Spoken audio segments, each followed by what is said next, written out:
పూరా లోకల్. ఇప్పుడు అదే బంజారా హిల్స్ జూబ్లీస్ లో గతంలో హనుమాన్ దేవాలయాన్ని ఒక ఫిలిం నగర్ లో ఒక దేవాలయాన్ని గుట్టపైన ఉంటే దాన్ని పడగొట్టి అక్కడ పెద్ద పెద్ద ఫ్లోర్లు వేస్తున్నారు ఇప్పుడు ఫిలిం నగర్ డౌన్ లో. దాని మీద ఆ యుద్ధంలో నేను కూడా ఒక రోజు 2 రోజులు 24 hours గోషామైల్ పోలీస్ స్టేషన్ లో వేశాను. మరి అప్పుడు ఈ విధంగా ఇప్పుడు ఏదైతే పెద్ద యుద్ధం చేశాం అప్పుడు అంత యుద్ధం చేస్తారన్నారు. అప్పుడు ఈ పార్టీలు ఏవైతే పోట్లాడుతున్నాయో ఇప్పుడు టీఆర్ఎస్ ఉన్నది, అప్పుడు ధర్మం కోసం ఇలా పోట్లాడడానికి రాలేదా పార్టీలు కాదు, అప్పుడు కూడా టీఆర్ఎస్ ఉంది. నేను ఏమంటున్నాను, టీఆర్ఎస్ ఉంది. ఇప్పుడు బీజేపీ పోట్లాడుతుంది కదా టెంపుల్స్ కోసం, వచ్చిందా బీజేపీ పార్టీ? బీజేపీ ఎందుకు వస్తుందండి? దానికి విశ్వ హిందూ పరిషత్ వస్తుంది. బీజేపీకి విశ్వ హిందూ పరిషత్ సంబంధం లేదు. బీజేపీ వేరు. ఇప్పుడు బీజేపీ ఎవరు చెప్తున్నా, నేను చెప్తలేను కదా, వాళ్ళు చెప్పుకుంటున్నారు. హిందువుల కోసం మాట్లాడుతున్నారు కాబట్టి హిందువులు బీజేపీ పార్టీకి సపోర్ట్ చేస్తున్నారని ఆ భ్రమలో ఉన్నారు. ఆ భ్రమ ఏమిటంటే ఈ రోజు హిందువుల పార్టీ బీజేపీ అయితే ఇప్పుడు మనకు అంత పెద్ద నరేంద్ర మోడీ దేశం కోసం పనిచేస్తున్నాడు. కనీసం అతన్ని చూసైనా ఈ తెలంగాణలో ఓట్లు వేయాలి. గొర్రెలు వేశారా? 60 సంవత్సరాలు కాంగ్రెస్ చూసాము, వాళ్ళు చేసే అరాచకాలు మంచి చెడు అంతా చూసి అనుభవించిన వాళ్ళు వీళ్ళంతా. కర్ణాటకలో వచ్చిందిరా బాబు కాంగ్రెస్ అనేది చస్తుంటే మళ్ళీ తెలంగాణలో తెచ్చుకున్నారు. మరి వీళ్ళు హిందువులా? మీరు చెప్పండి ఏమైతారు మరి? నేను అదే చెప్తున్నా, అంటే హిందువులకు ఒక పార్టీ లేదు కాబట్టి హిందువులకు ఒక పార్టీ కావాలి. హిందువులకు ఒక దేశం లేదు. ఎందుకు లేదు అంటున్నానంటే హిందువులకి అంటే హిందువులే పూర్తిగా బీజేపీ నమ్మట్లేదు అంటారు మీరు. అది అర్థమైందా మీకు? తెలంగాణలో కాదు, ఇంకొక 6-7 రాష్ట్రాలలో హిందువులు అనేవాడు బీజేపీ నమ్మడం లేదు. కారణం కాదు, హిందువులు కాదు, ప్రజలు కొంతమంది నమ్మడం లేదు. అందులో హిందువులు కొంతమంది నమ్ముతున్నారు కాబట్టి కొన్ని ఓట్లు వస్తున్నాయి. ఇప్పుడు ఈ రాష్ట్రంలో 7 ఎమ్మెల్యేలు 8 ఎమ్మెల్యేలు 8 ఎంపీలు వచ్చినాయి. గతంలో ఒక రాజాసింగ్ అనేవాడు మాత్రమే కార్పొరేటర్ నుంచి 2-3 సార్లు ఎమ్మెల్యేగా గెలిచాడు. టీడీపీలో ఒకసారి కార్పొరేటర్, తర్వాత బీజేపీలో గెలిచాడు ఆయన. ఇప్పుడు ఆయన రిజైన్ చేశాడు. రిజైన్ చేస్తే పైన సెంట్రల్ దాన్ని ఓకే చేసేసింది. ఎందుకంటే ఎందుకు చేసింది అంటే చాలా మంది ఇప్పుడు దానికి సమాధానాలు ఏమున్నాయి తెలుసా? అంటే బీజేపీ మేము హిందువుల పార్టీ అనుకున్నాం, రాజాసింగ్ రోజు ఆవుల కోసం హిందువుల కోసం కొట్లాడతాడు కాదు, ఎందుకు రిజైన్ చేస్తే ఓకే చేసిందంటే బీజేపీ అనేది సెంట్రల్ పార్టీ అండి. దానికి దేశము ప్రయోజనాలే ముఖ్యం, స్వప్రయోజనాలు కాదు. దేశ ప్రయోజనం భారతీయ జనతా పార్టీ. అది అర్థమైందని చెప్పింది. అది ముస్లింల పార్టీ, క్రిస్టియన్ జనతా పార్టీ కాదు, భారతీయ జనతా పార్టీ. భారతదేశంలో క్రిస్టియన్ ఉన్నాడు, ముస్లిం ఉన్నాడు, బౌద్ధుడు, జైనుడు, పార్సీ అందరూ ఉన్నారు, దొంగలు దొరలు అందరూ ఉన్నారు. సో వీళ్ళందరినీ ఈ దేశంలో ఎవరైనా భారతీయ పౌరులైతే వాళ్ళని కాపాడడం యొక్క లక్ష్యమే భారతీయ జనతా పార్టీ యొక్క లక్ష్యం.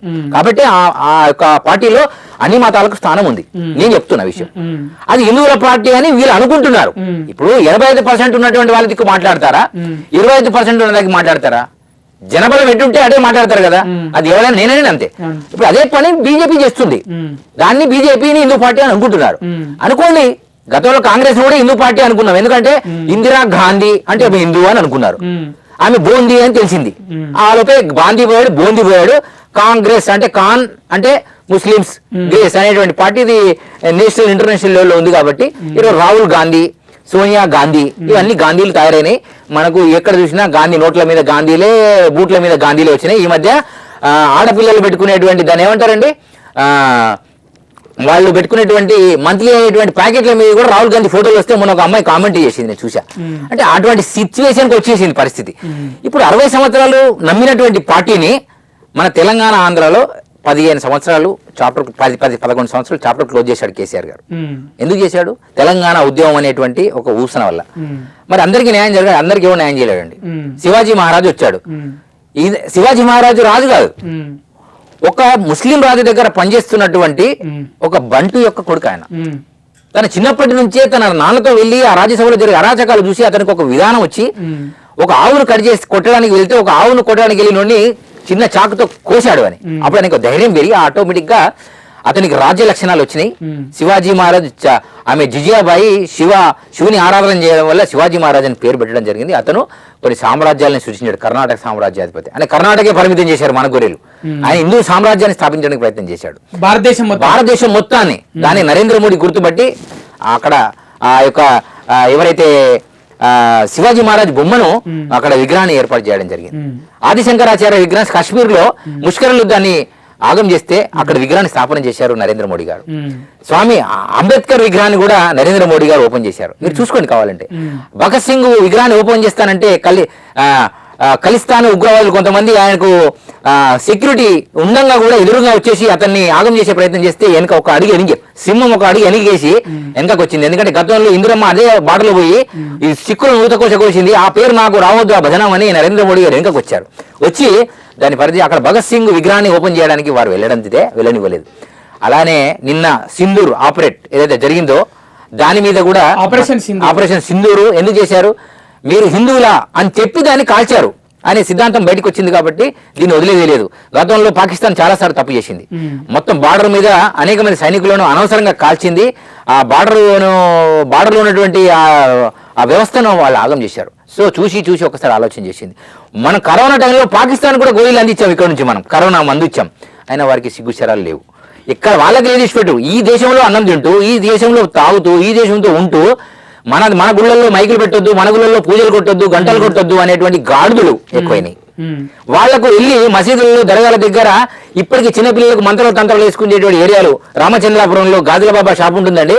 ప్రతి హిందూ గొర్రె తన బిడ్డను తల్లి ఇద్దరు పోయి నీళ్ళ బాటిల్ ఇస్తే వాళ్ళే అమ్ముతారు, నీళ్ళ బాటిల్ కూడా అని ఉంచి ఈవిడ తల్లికి పిల్లకు నోట్ల కొట్టి ఉంచుతాడు. అయినా సిగ్గు శరలు లేకుండా వెళ్తున్నారు. ఇప్పుడు ఎవరు మారాలి చెప్పండి? సాయిబాబా, అరే వాడు మా దేవుడు కాదురా బాబు అని ఆల్రెడీ ఎన్నో పీఠాధిపతులు చెప్తున్నారు. అయినా షిరిడీలో రామ మందిర నిర్మాణం కడుతున్నామని విరాళానికి వెళ్తే ఇది రామ మందిర నిర్మాణానికి మేము ఇవ్వండి, ఇది ముస్లిం కాన్సెప్ట్, ఇది ఈ ట్రస్ట్ అంతా ముస్లిం అని చెప్పేసి ₹1 ఇవ్వలేదు. సో అప్పుడు తెలిసిందనమాట ప్రజలకి ఈ విషయం. తర్వాత అయినా సాయిబాబా ఫోటోలు పెద్దగా పెట్టుకునేటువంటి, నాకు తెలిసినటువంటి విశ్వ హిందూ పరిషత్తులో పనిచేసే వాళ్ళు ఇంకా సాయిబాబా భక్తులు కొంతమంది ఉన్నారు. RSS లో పనిచేసి మేము నిత్యం RSS పనిచేస్తున్నామని సాయిబాబా ఫోటోలు పెట్టుకొని నిత్యం మొక్కేటువంటి దళితులు కూడా ఈ దేశంలో ఇంకా RSS, బీజేపీ, విశ్వ హిందూ పరిషత్ హిందువులలో ఉన్నారు. సో వీళ్ళందరూ మారకుండా సామాన్యుడు మారవండి ఎలా మారతాడు? ఇంకొకటి, ఇప్పుడు నిన్నగా మొన్న ఈ చింతపట్ల ఎక్కడో ఒక ఇబ్రహీం నగర్ దగ్గర ఒక సాయిబాబా గుడి ఉంది. ఆ కమిటీ మెంబర్ టీవీలో డిబేట్ లో మాట్లాడుతున్నారు, సాయిబాబా కాదు, హిందువులకు ఉన్నటువంటి దరిద్రం ఏమిటంటే వీడు రాయికే మొక్కటోడు, చెట్టుకు మొక్కటోడు, పుటకు మొక్కటోడు, పాముకు మొక్కటోడు. ఇలా నాగుల పంచమి నాడు కేవలము పుట్టకు పాలు ఎవరు వస్తారండి? ముస్లిమ్స్, క్రిస్టియన్స్ వస్తారా? పోయారు. ఎవరు వస్తారు? హిందువులే వస్తారు. మరి నాగ దోషం ఎవరికి ఉంటుంది ఎక్కువ ఈ దేశంలో, ప్రపంచంలో? నాగదోషం ఎవరికి ఉంటుంది అంటే ఓన్లీ హిందువులకే ఉంటుంది. తెలుసా మీకు? నాగదోషం లేదు కాబట్టి, నాగదోషం ఉంది కాబట్టి నీకు పిల్లలు కాలేదు, నీకు పెళ్లి కాలేదని చెప్తుంది పంచాంగం అంతా. ఎందుకంటే నాగుల పంచమి నాడు తల్లి, తండ్రి, భార్య, అత్త, మామ, పిల్లలు కలిసి మనిషికి లీటరు ఈ జెర్సీ ప్యాకెట్ పాలు, విషం పాలను తీసుకెళ్లి ఆ పుట్టలో మనిషికి లీటర్ పోస్తే ఊరందరూ కలిసి పోస్తే ఆ పుట్ట ఉంటుందా అండి? ఉంటుందా పుట్ట ఏమైపోతుంది? ఏమైతే మీకు చెప్పండి. మట్టితో చేసిన పుట్ట 100 లీటర్లు తీసుకొచ్చి పుట్టలో వస్తే అందులో పాము ఉంటుందా, పుట్ట ఉంటుందా? చచ్చిపోతుంది కదా. మరి దాని పాపం ఎవరు కలుగుతుంది? ముస్లిం కా, క్రిస్టియన్ కా, హిందూ కా? హిందూ కాదు, ఫస్ట్ పురోహితుడికి కలుగుతుంది. ఎందుకంటే వీడే కదా పోయమని దానిలో పుట్టలలో పాలు వేయండి, మీ ఆరోగ్యం బాగుపడుతుంది. మీకు పురోహితుడు కూడా హిందువే కదా. నేను అందుకే చెప్తున్నా, ఫస్ట్ వాడికి ఎవరైతే చెప్పాడో ఆ పాపానికి వాడిపోతాడు. ఇక్కడ ఒకటేనండి, మీరు పుట్టకు పాలు పోయదలుచుకుంటే ఏం చేయాలి అని మీరు అడగొచ్చు. దానికి సమాధానం ఏంటంటే, ఇప్పుడు ఎవరైనా వచ్చినప్పుడు రాగానే ఇప్పుడు నాకు మీరు తాగడానికి ఉదకం ఇచ్చారు, నీరు ఇయ్యంగా నన్ను నోట్లో పోయలేగా, ఏం చేశారు? అక్కడ బాటిల్ పెట్టారు, వాటర్ గ్లాస్ ఇచ్చారు.